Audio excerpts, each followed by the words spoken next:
Welcome to the Toolbox Talk of material handling. In this Toolbox Talk, we will discuss about major safe practices that should be followed while lifting or carrying materials at workplace.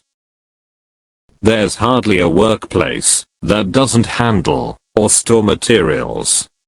Whether any workplace has a large warehouse or a small storage room, whether you have loading docks and forklifts, or just garages and pallet jacks, there's material that needs to be moved around, and you need to make sure you approach this common task with safety in mind. Now, let's discuss about the material handling aids. Carts, bins, hand trucks, dollies, and forklifts are all mechanical aids that can help transport a load without putting undue strain on your back. Hand trucks and forklifts can help to move heavier, stackable material. Secure the load for transport, then push the load, don't pull it.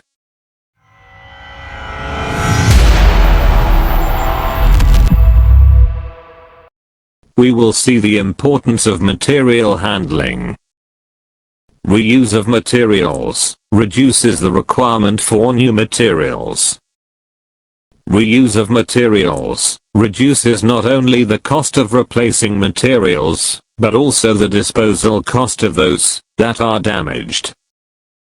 Good storage reduces the risk of spills.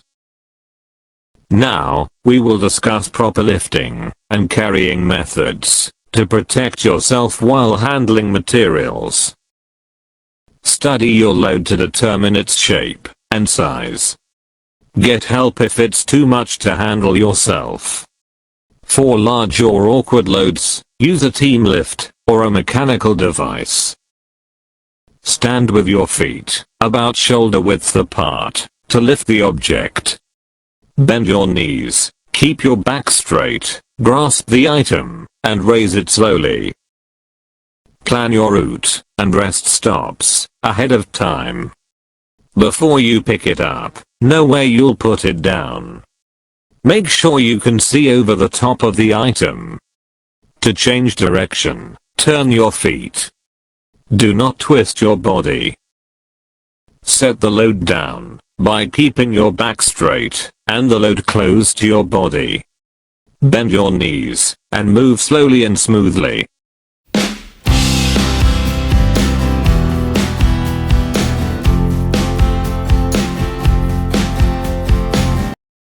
We will discuss about personal protective equipment that should be worn by workers while handling the materials.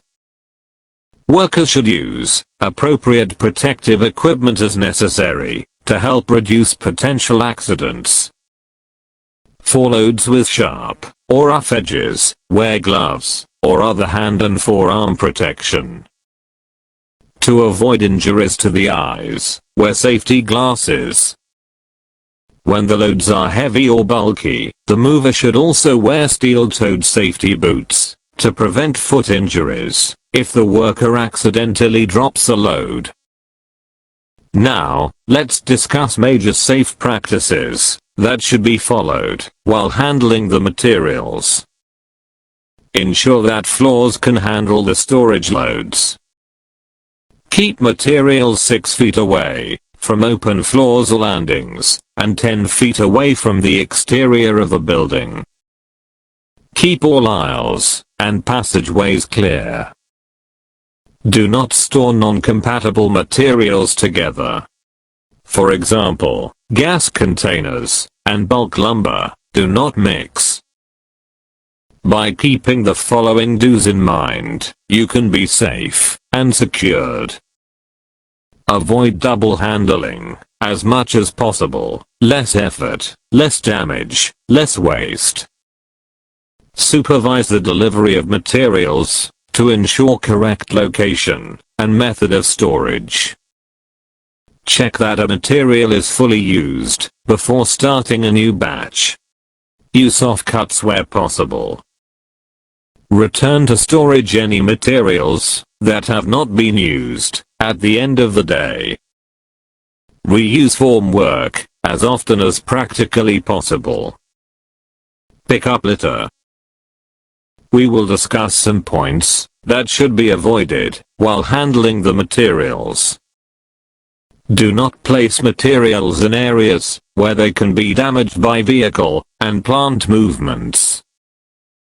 Do not store or leave unprotected any materials that can be damaged by weather. Do not overorder materials. Do not put materials in a skip if they still have a use. Do not use new lengths of pipe or cable for short pieces of work. Do not store together any materials that can contaminate each other. With this, let's complete our toolbox talk on material handling. Have a safe day.